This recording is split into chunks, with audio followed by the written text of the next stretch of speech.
Shalom Bapak Ibu Saudara. Bersyukur kalau hari ini kita boleh kembali beribadah walaupun secara online, tapi kita percaya kalau kuasa Tuhan, hadirat Tuhan tetap kita rasakan.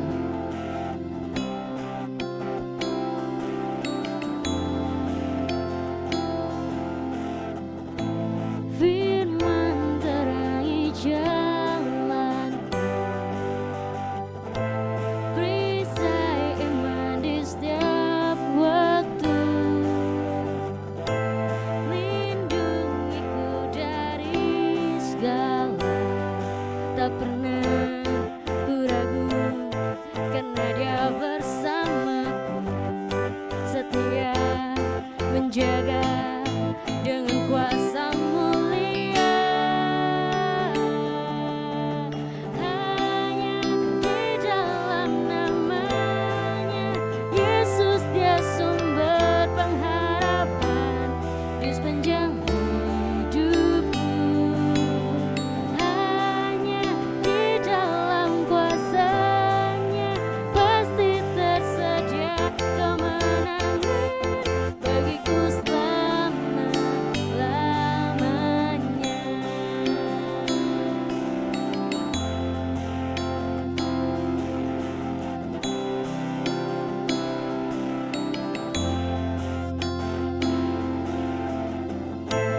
Kebenaran yang bebas selalu berikanku kekuatan hadapi segala rintangan. Tak pernah ku ragu karena Dia bersamaku, setia menjaga dengan kuasa mulia. Hanya di dalam namanya Yesus, Dia sumber pengharapan di sepanjang hidupku. Hanya di dalam kuasa-Nya pasti tersedia kemenangan bagiku selama-lamanya. Hanya di dalam namanya Yesus, Dia sumber pengharapan di sepanjang hidupku. Hanya di dalam kuasa-Nya pasti tersedia kemenangan bagiku selama-lamanya.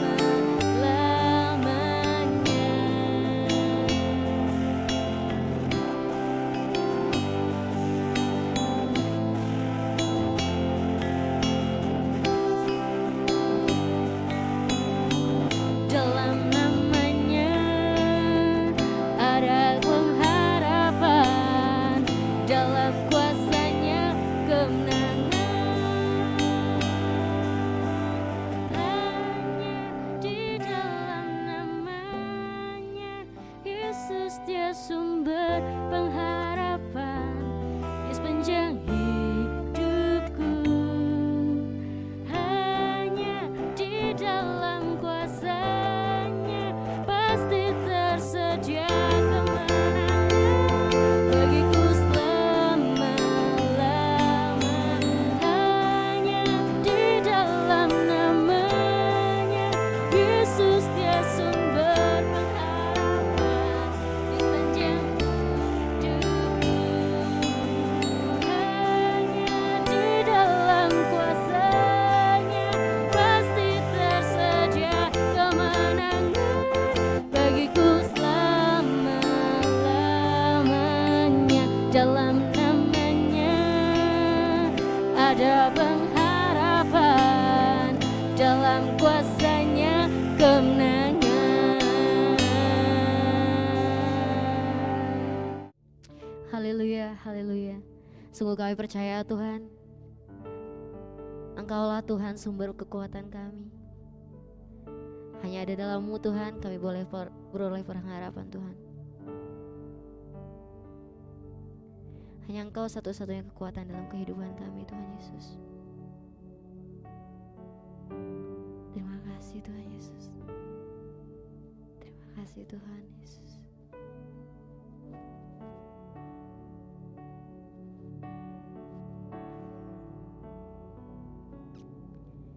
Bila hati terasa berat, tak seorang pun mengerti bebanku. Ku tanya Yesus, apa yang harus ku buat?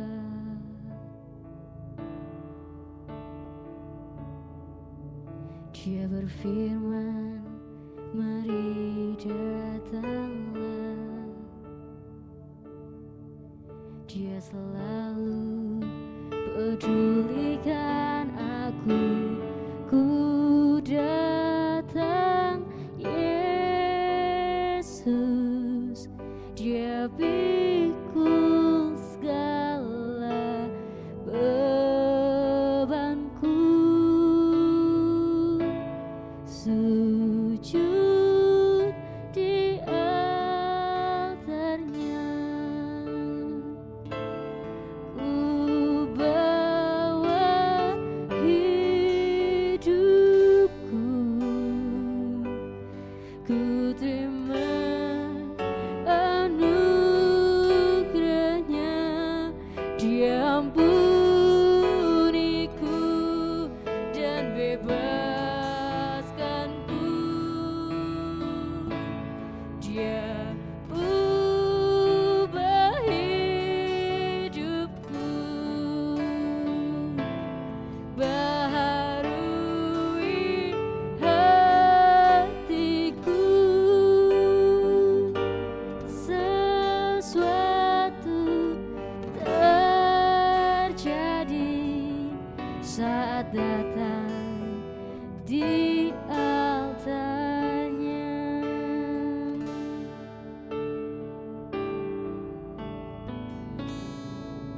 Bila hati terasa berat,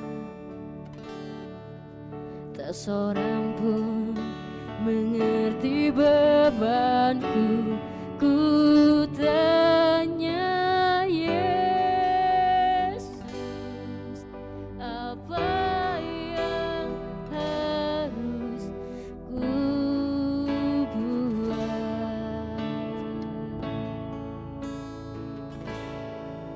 Dia berfirman, mari datanglah. Dia selalu pedulikan aku.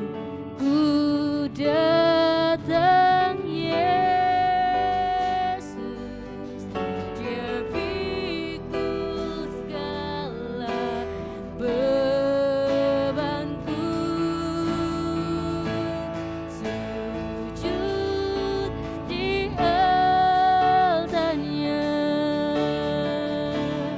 ku bawa hidupku. Ku terima anugerahnya, Dia ampuniku dan bebaskanku. Dia ubah hidupku, baharui hatiku. Sesuatu terjadi saat datang di altarnya. Sujud di altarnya, ku bawa hidupku. Ku terima anugerahnya, Dia ampuniku dan bebaskanku. Dia ubah hidupku,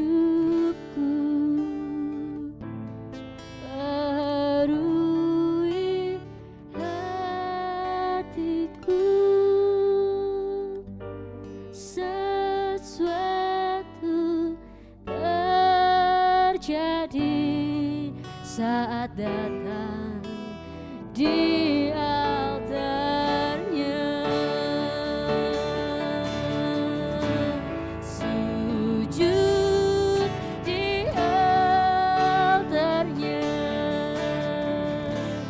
ku bawa hidupku,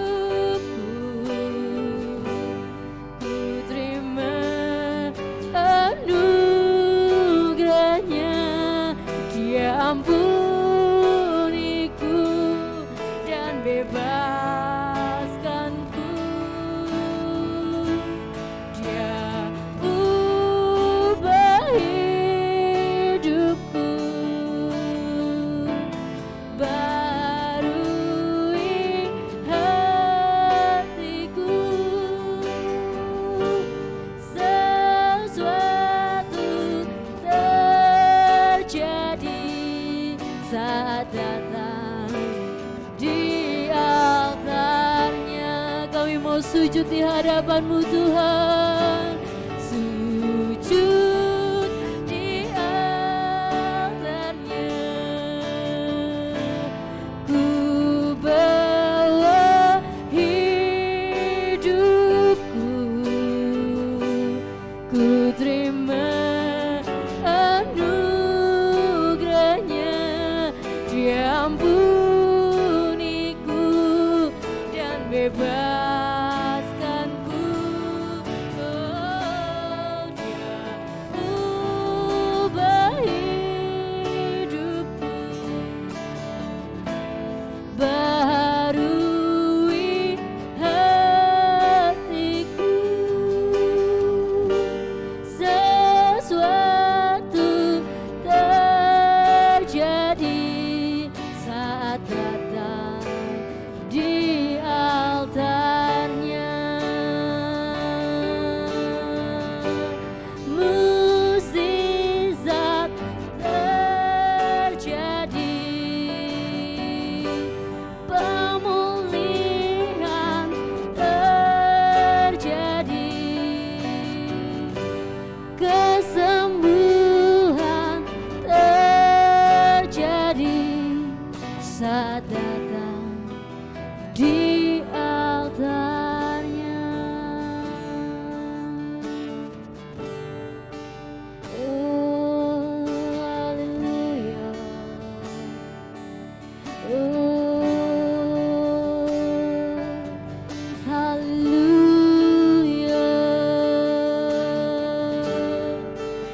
Sungguh kami percaya Tuhan, saat kami datang berserah Tuhan, mukjizat-Mu boleh terjadi Tuhan, pemulihan-Mu terjadi Tuhan, bahkan kesembuhan terjadi saat hari ini Tuhan.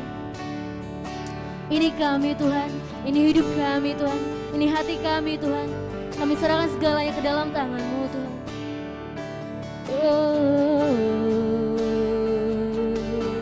haleluya, haleluya. Oh,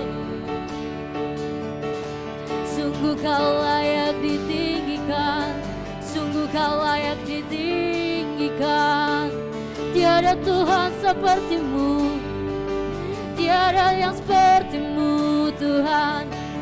Kau pengharapan kami, Kau kekuatan kami. Haleluya, haleluya. Oh, we worship You, we worship You.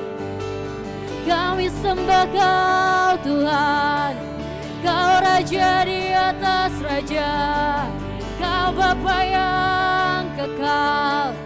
Tiada Tuhan seperti-Mu, Kau Bapa yang baik, Kau Bapa yang baik. Haleluya, haleluya, haleluya, haleluya. Oh Yesus, kami datang ke hadirat-Mu Tuhan. Kami serahkan hidup kami serahkan hati kami. Sungguh Tuhan, Setiap kami memerlukan Engkau Tuhan. Kami memerlukan sentuhan tangan-Mu Tuhan. Kami gak mampu Tuhan berjalan sendiri Tuhan. Terima kasih Tuhan Yesus. Terima kasih Tuhan Yesus. Terima kasih Tuhan.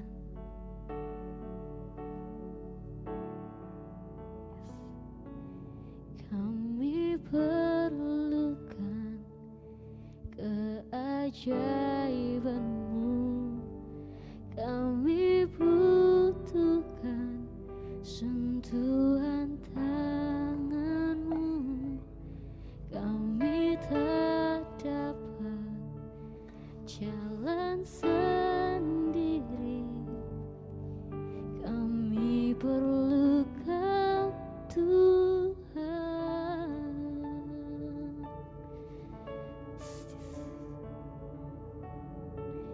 Kami perlukan keajaiban-Mu. Kami butuhkan sentuhan tangan-Mu. Kami tak dapat jalan sendiri. Kami perlu Kau Tuhan. Kami perlukan keajaiban-Mu. Kami butuhkan sentuhan tangan-Mu. Kami tak dapat jalan sendiri. Kami perlu Kau Tuhan. Kami perlukan keajaiban-Mu. Kami butuhkan sentuhan tangan-Mu. Kami tak dapat jalan sendiri. Kami perlu Kau Tuhan. Kami perlu Kau Tuhan. Kami perlu Kau Tuhan.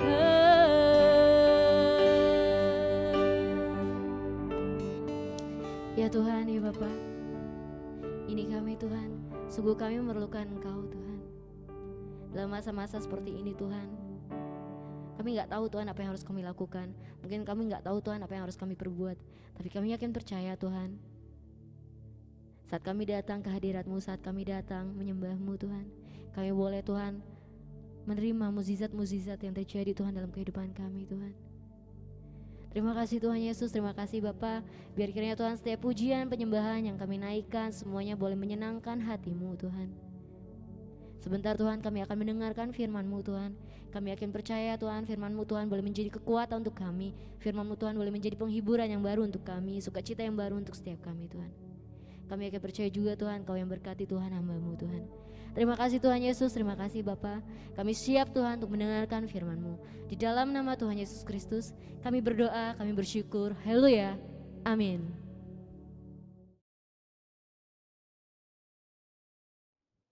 Shalom, selamat hari Minggu untuk Bapak Ibu Saudara sekalian.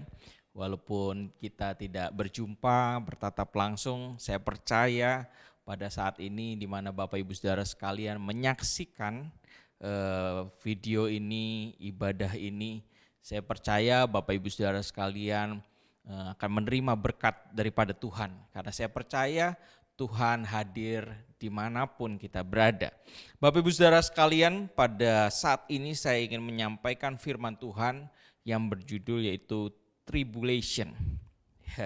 Di mana tribulation itu memiliki arti kesengsaraan atau kesukaran yang besar atau kesulitan yang besar, Bapak Ibu Saudara sekalian.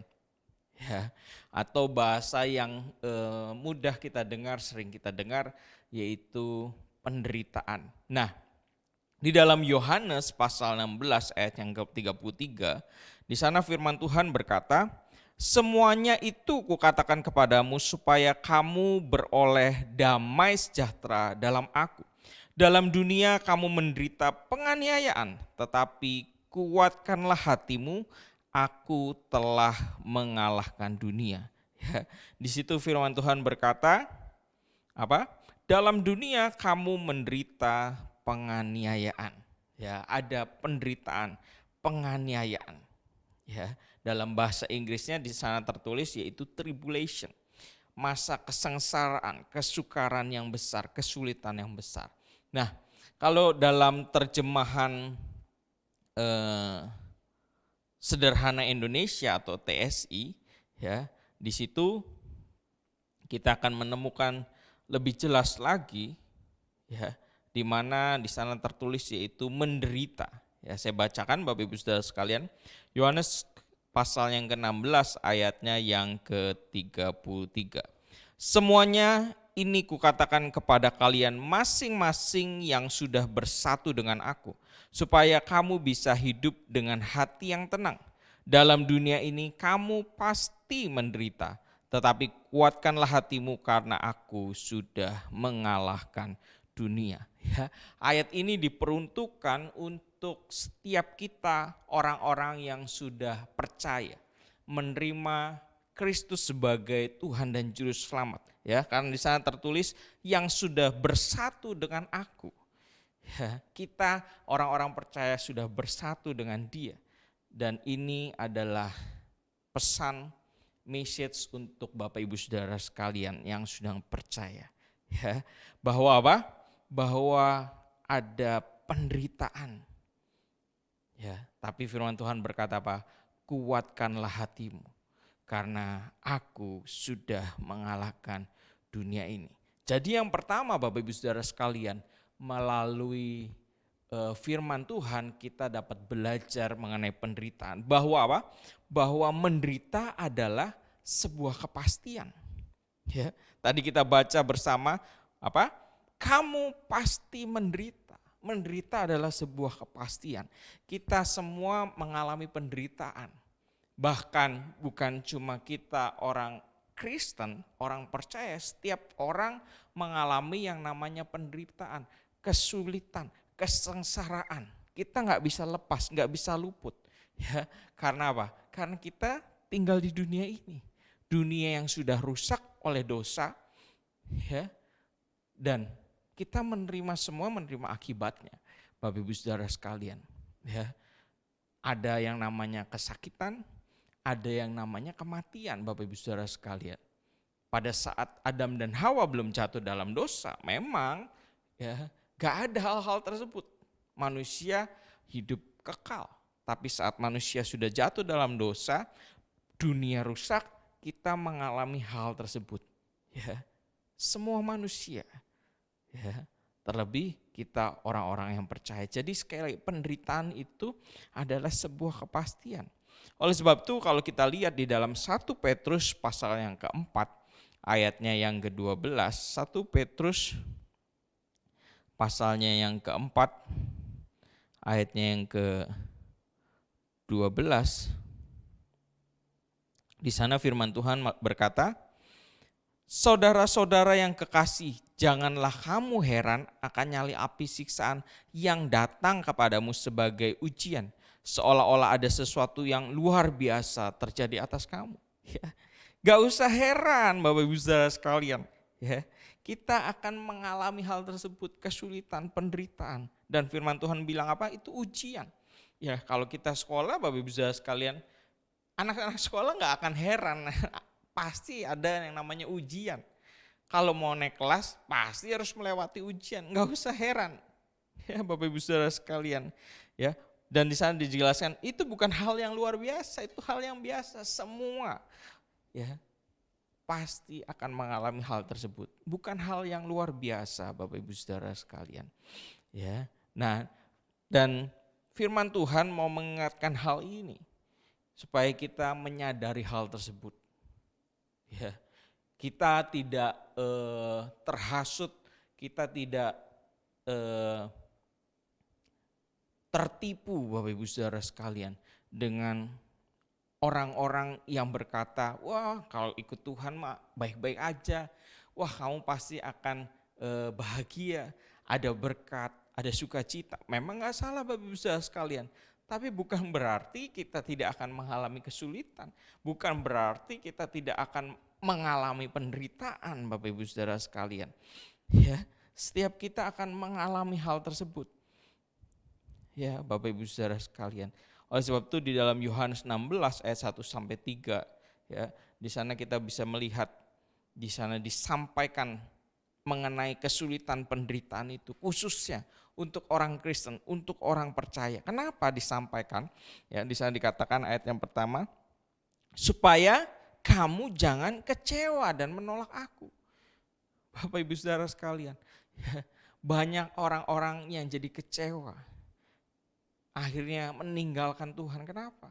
Karena awalnya mereka diiming-imingi, kalau ikut Tuhan jadi orang Kristen kamu akan bahagia, semua baik-baik aja, gak ada masalah, wah nanti berkat melimpah, banyak duit dan lain sebagainya Bapak Ibu Saudara sekalian.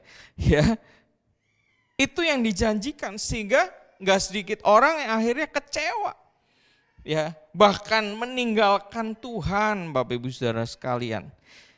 Ya, itu yang harus kita sadari. Oleh sebab itu Yohanes pasal yang ke-16 ini menyampaikan supaya kita tidak kecewa bahkan meninggalkan Tuhan. Ada seorang yang berkata, ya, bahwa setiap kita itu mengalami penderitaan. Cuma yang beda posisinya aja. Ada orang yang sedang berada dalam badai, ya, posisinya ada dalam badai. Tapi ada orang yang sedang berjalan keluar dari dalam badai, ada juga orang yang sedang berjalan masuk ke dalam badai. Tapi semua pasti akan menghadapi, semua pasti akan melewati. Cuma bedanya di posisi, ada yang lagi di tempat itu berada dalam badai, ada yang sedang berjalan keluar, ada yang sedang berjalan masuk Bapak Ibu Saudara sekalian. Jadi sekali penderitaan itu adalah sebuah kepastian. Lalu yang kedua Bapak Ibu Saudara sekalian, yaitu bahwa penderitaan itu merupakan kasih karunia. Di dalam 1 Petrus pasal yang kedua ayat yang ke-19 di sana dikatakan, sebab adalah kasih karunia jika seorang karena sadar akan kehendak Allah menanggung penderitaan yang tidak harus ia tanggung. Ya, firman Tuhan dengan jelas di sana dikatakan bahwa kita menderita saat kita menderita, apalagi itu bukan yang seharusnya, ya, bukan karena kesalahan kita Bapak Ibu Saudara sekalian, ya, tapi karena kita melakukan apa yang menjadi kehendak Tuhan. Firman Tuhan bilang apa? Itu adalah kasih karunia. Kita boleh menderita, itu merupakan kasih karunia daripada Tuhan. Ya, bahkan kalau kita lihat di dalam 1 Petrus pasal yang keempat ayat yang ke-13, ya, firman Tuhan bilang apa? Bersukacitalah. Ya, sebaliknya bersukacitalah. Gak ada memang penderitaan, orang menderita, orang bisa ketawa. Tapi firman Tuhan yang berkata demikian. Ya, sebaliknya bersukacitalah. Sesuai dengan bagian yang kamu dapat dalam penderitaan Kristus. Ya, kita ada bagiannya masing-masing. Kalau kita bisa menerima bagian, walaupun mungkin gak banyak atau mungkin ada yang banyak, ya, sukacita. Kenapa? Karena pada waktu Ia menyatakan kemuliaan, kita juga akan menerima hal tersebut. Ada kegembiraan, ada sukacita Bapak Ibu Saudara sekalian. Ya, dan firman Tuhan yang lain pun berkata bahwa segala sesuatunya itu mendatangkan kebaikan apa? Ya termasuk hal-hal yang tidak kita sukai, penderitaan, kesulitan, kesengsaraan, itu mendatangkan kebaikan dan kemuliaan bagi Tuhan Bapak Ibu Saudara sekalian. Seorang yang bernama Timothy Keller, ya, dia berkata, Tuhan Yesus menderita bukan supaya kita tidak mengalami penderitaan. Dia menderita agar ketika kita mengalami penderitaan, kita akan dimampukan untuk menjadi serupa dengan Kristus. Injil tidak menjanjikan keadaan yang baik, tetapi Injil menjanjikan hidup kita bermakna. Ya, Bapak Ibu Saudara sekalian. Jadi jangan tertipu bahwa di dalam kekristenan kita orang percaya nggak mengalami hal tersebut. Ya, Injil tidak pernah menjanjikan keadaan yang selalu baik. Ya, dan kematian Kristus di atas kayu salib, penderitaan yang ditanggung, itu bukan untuk menghindarkan kita agar kita tidak mengalami yang namanya penderitaan, tapi supaya kita kuat dalam menanggung setiap penderitaan. Ya, dan penderitaan yang kita alami semuanya itu memiliki makna. Ada maknanya. Ya, makanya tadi firman Tuhan berkata, bersukacitalah. Karena setiap hal tersebut ada maknanya. Ya, gak ada yang terjadi dalam kehidupan kita sia-sia. Semuanya firman Tuhan bilang mendatangkan kebaikan.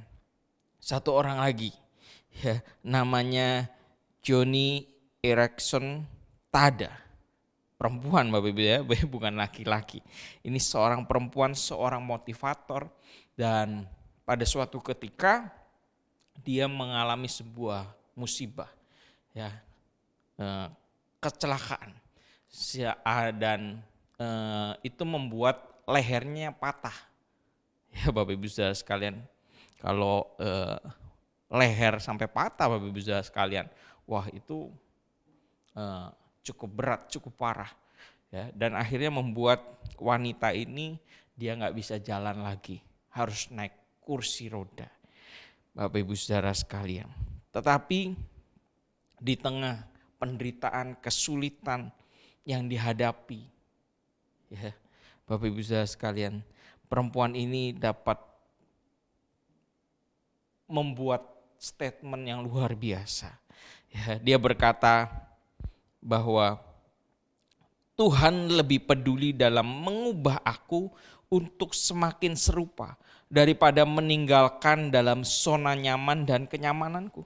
Tuhan lebih tertarik pada apa yang ada dalam diriku daripada apa yang terjadi sekelilingku. Itu memurnikan imanku, membersihkan pikiranku, membentuk karakterku. Perempuan ini, ya Bapak Ibu Saudara sekalian, dia harus di kursi roda dalam waktu yang lama, bukan terus sembuh Bapak Ibu. Dia harus 50 tahun di dalam kursi roda, di dalam sebuah penderitaan, tapi perempuan ini menemukan maknanya, ya, sehingga dia bisa tetap bergembira, tetap bersuka cita. Dia bilang apa? Ya, bahwa itu sebenarnya kasih karunia. Tuhan tuh baik. Ya, padahal dia mengalami penderitaan, tapi dia mengerti bahwa itu kasih karunia. Karena dia tahu bahwa Tuhan tuh peduli sama dia. Ya, peduli akan hatinya, akan apa yang ada di dalam dirinya, sehingga melalui hal tersebut dia semakin dimurnikan, dibersihkan, karakternya diperbaharui Bapak Ibu Saudara sekalian. Nah, kita harus mengerti akan hal ini, bahwa penderitaan itu kasih karunia yang Tuhan berikan untuk setiap kita. Lalu yang ketiga, ya, yaitu penghiburan dari Allah. Bapak Ibu Saudara sekalian, kita orang-orang Kristen, orang-orang percaya, kita harus mengerti, kita harus tahu bahwa penghiburan itu berasal dari Allah, datangnya daripada Allah. Ya, Bapak Ibu Saudara sekalian, bukan dari hal-hal yang lain. Ya, kalaupun hal yang lain menghibur, saya mau katakan ya itu sementara, tapi yang daripada Tuhan itu yang sesungguhnya, ya, itu yang pasti akan menghibur kita dari dalam. bukan hanya dari luar, ya, tapi juga dari dalam, Bapak Ibu Saudara sekalian. Ya, Dia yang akan memberikan penghiburan. 2 Korintus 1,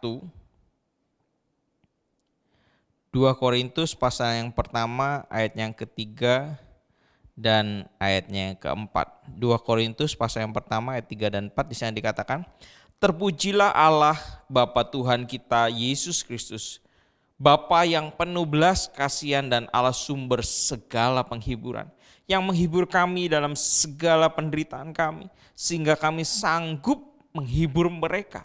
Ya, Bapak bisa perhatikan, ya, penghiburan daripada Tuhan itu bahkan bisa membuat orang yang mengalami penderitaan itu bisa menghibur orang lain.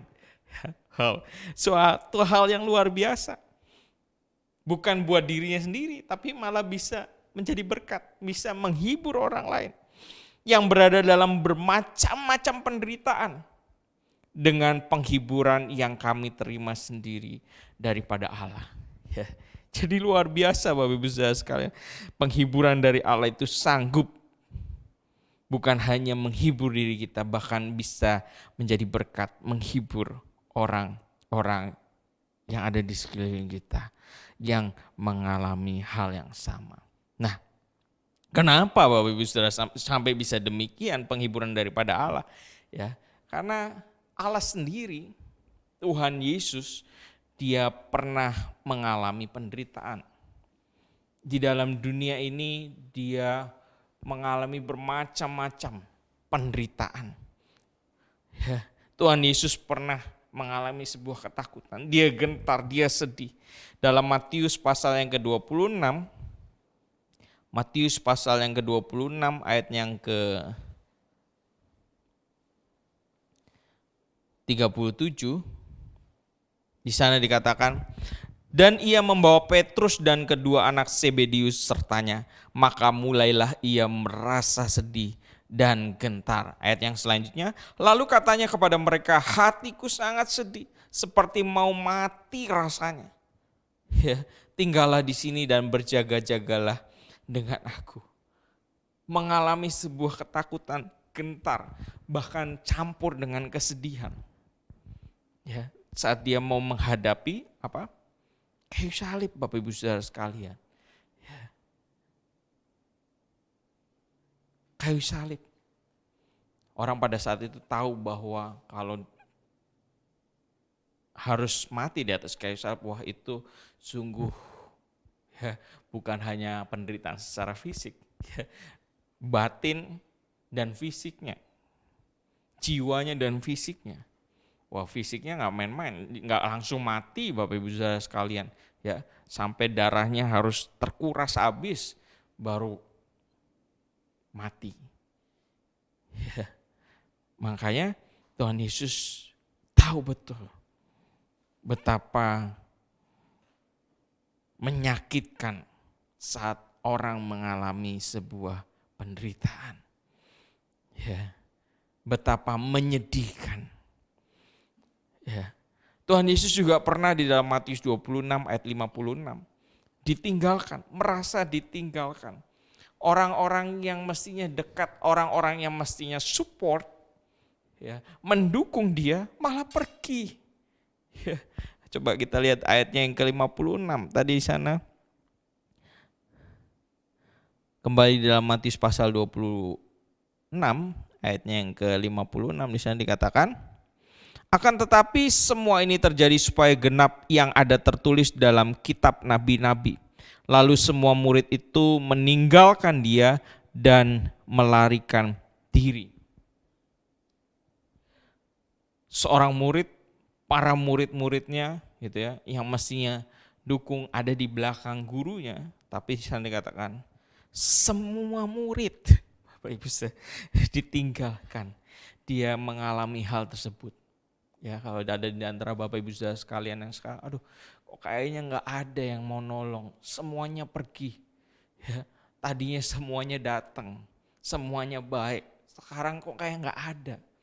Bahkan orang-orang yang diharapkan, semua meninggalkan. Itu yang pernah dialami oleh Tuhan Yesus, dia ditinggalkan. Ayat yang ke-74, Ya, dia disangkal oleh salah satu muridnya, murid yang dikategorikan cukup dekat dengan Tuhan Yesus. Ya, dikategorikan sebagai murid inti, ya, tapi malah menyangkal. Siapa? Petrus. Petrus menyangkal, bahkan di sana dikatakan pada saat Petrus ditanya, dia mengutuk, ya, dan dia menyangkal bahwa dia adalah murid. Bukankah itu merupakan sebuah penderitaan, sebuah hal yang menyedihkan? Ya, padahal selalu bersama-sama. Pada saat perjamuan selalu satu meja. Orang yang satu meja Bapak Ibu Saudara sekalian, tapi menyangkal. Ya. Ayat yang ke-59. Tuhan Yesus juga mengalami tuduhan, fitnah. Dia mestinya nggak ngelakuin apa-apa. Yang dia lakukan hal-hal yang baik. Tapi coba dicari-cari kesalahan. Nggak ada kesalahan, ya dibuat cerita yang lain Bapak Ibu Saudara sekalian. Ya, dia mengalami hal tersebut, difitnah. Ya. Lalu apa lagi? Ya, ini buat yang anak-anak muda nih. Ya, hai engkau, gitu ya. Para kaum muda, anak-anak muda, baik laki-laki maupun wanita. Tuhan Yesus juga pernah mengalami penderitaan yang kamu alami. Apa? Ya, Tuhan Yesus single, Tuhan Yesus jomblo gitu ya. Bahasa sekarang Tuhan Yesus jomblo sampai akhir kehidupannya, ya, di usia 33 tahun. Kurang lebih Bapak Ibu Saudara sekalian ya. Kira-kira itu sudah tua apa muda? Ya, biasanya anak-anak muda pengennya cepet-cepet aja gitu ya. Udah tua umur segitu gitu ya. Apalagi kalau wanita ya, pengennya kalau segitu. Padahal kalau di kota-kota besar, di negara-negara maju ya sebenarnya nggak masalah. Ya, dan Tuhan Yesus pernah mengalami hal tersebut. Ya, tapi ya kabar baiknya walaupun single, walaupun jomblo nih Bapak Ibu Saudara sekalian, hai engkau anak-anak muda ya, Allah bisa pakai engkau menjadi berkat, menjadi dampak. Ya, Tuhan Yesus menjadi berkat, menjadi dampak. Ya. Oleh sebab itu nggak usah terlalu kita khawatir. Ya. Hei para jomblo, hei para single, Tuhan Yesus pernah mengalami hal yang sama. Dia akan memberikan penghiburan untuk setiap kita. Ya, dia pernah mengalami semua penderitaan. Amin Bapak Ibu Saudara sekalian. Lalu yang selanjutnya, ya, yang keempat, kita mau mengandalkan Tuhan dalam kehidupan ini. Ya, terlebih saat kita mengalami penderitaan. Ya. Di dalam 2 Korintus 1 ayatnya yang ke-8 dan ayatnya yang ke-9, 2 Korintus pasal yang pertama ayatnya yang ke-8 dan ayat yang ke-9, di sana dikatakan, bahkan kami merasa seolah-olah kami telah dijatuhi hukuman mati.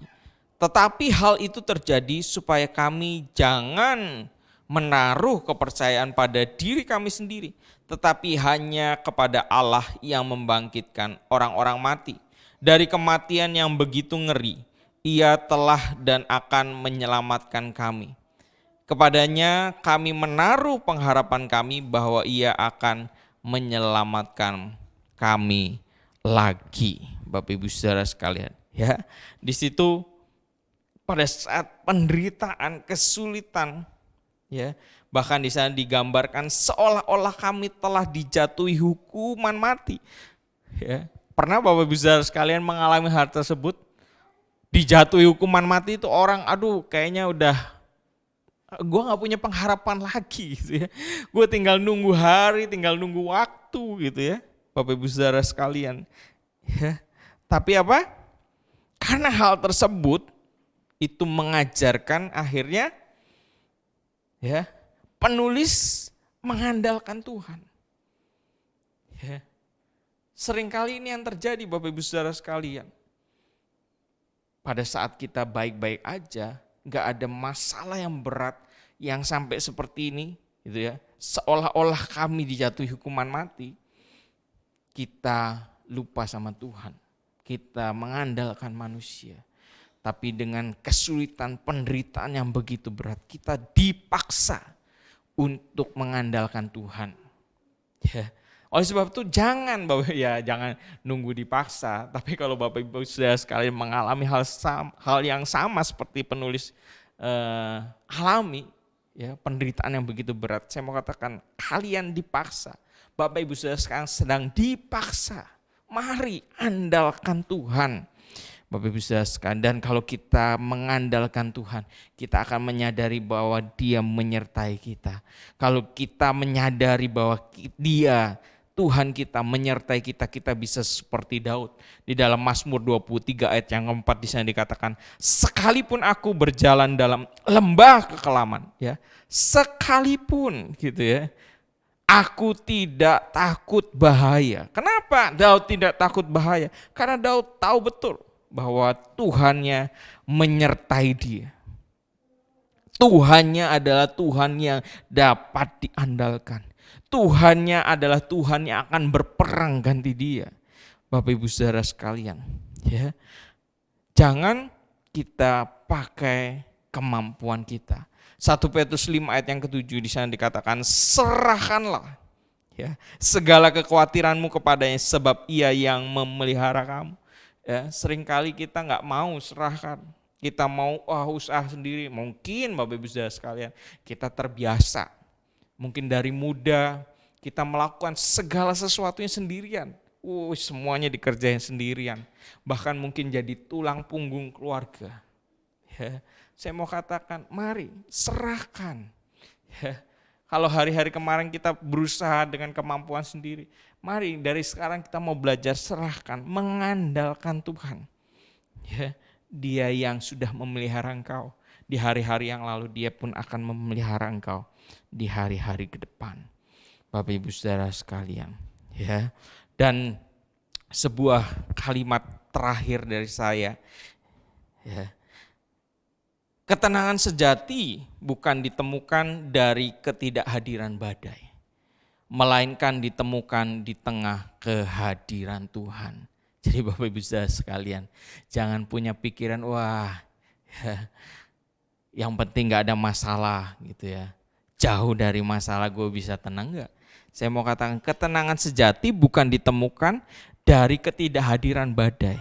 Ketenangan itu ditemukan di tengah kehadiran Tuhan. Sekalipun Bapak Ibu saudara sekalian sekarang ada di dalam badai, berada di dalam badai, ataupun sedang berjalan keluar dari badai, ataupun lagi berjalan masuk ke dalam badai, ya, Bapak Ibu saudara sekalian tidak perlu takut, tidak perlu khawatir, akan ada ketenangan, damai sejahtera saat kehadiran Tuhan itu ada di tengah-tengah kita. Amin. Firman Tuhan sampai di sini, mari kita mau sama-sama bersatu hati di dalam doa. Terima kasih Tuhan buat kesempatan yang indah kalau kami sudah boleh beribadah bersama-sama, kami sudah boleh memuji memuliakan Engkau dan menikmati berkat firman Tuhan. Kami boleh diingatkan mengenai penderitaan itu merupakan sebuah kepastian. Penderitaan itu merupakan kasih karunia. Kami mau terus belajar mengandalkan Engkau, percaya kepada Engkau sebagai Tuhan, sebagai penolong dalam kehidupan kami. Kami mau tetap terus belajar melakukan apa yang menjadi kehendak-Mu Tuhan. Selalu ada hal-hal yang baik yang kami percaya yang Engkau sudah sediakan untuk kami. Karena firman-Mu pun berkata bahwa segala sesuatunya mendatangkan kebaikan, mendatangkan kemuliaan untuk Engkau Tuhan. Terima kasih Tuhan, terima kasih buat kesempatan yang indah, buat setiap kesempatan kami boleh menderita untuk Engkau Tuhan. Kalaupun pada saat-saat ini penderitaan yang begitu berat yang kami alami, bahkan untuk bangsa kami, bangsa Indonesia, bahkan seluruh dunia ini mengalami sebuah penderitaan yang luar biasa dari sebuah virus Tuhan. Kami kembali bersatu hati memohon belas kasihan-Mu, campur tangan-Mu untuk menolong bangsa kami, untuk menolong dunia ini Tuhan. Biarlah melalui kesulitan, melalui badai, mereka boleh mengenal Engkau, melihat Engkau Allah kami yang hidup, Allah kami yang maha kuasa. Hamba-Mu pada saat ini juga berdoa untuk setiap khususnya sidang jemaat-Mu, juga untuk setiap para penonton, pemirsa yang menyaksikan ibadah pada saat ini Tuhan, yang sedang mengalami kesulitan, mengalami penderitaan, terlebih menghadapi penyakit virus corona ini Tuhan. Hamba-Mu berdoa di dalam nama Tuhan Yesus Kristus, biarlah kasih, pengampunan, kesembuhan, kuasa daripada Engkau boleh turun, boleh menjamah, boleh memberkati Tuhan setiap anak-anak-Mu Tuhan. Biarlah ada kesembuhan, bahkan ada kesaksian memuliakan Engkau Tuhan. Terima kasih Tuhan, terima kasih, terima kasih. Terima kasih Tuhan, kami mau serahkan hari-hari kami selanjutnya ke dalam tangan-Mu. Kami percaya penyertaan-Mu sempurna untuk setiap kami. Hamba berdoa hanya di dalam nama Tuhan Yesus Kristus. Haleluya. Amin.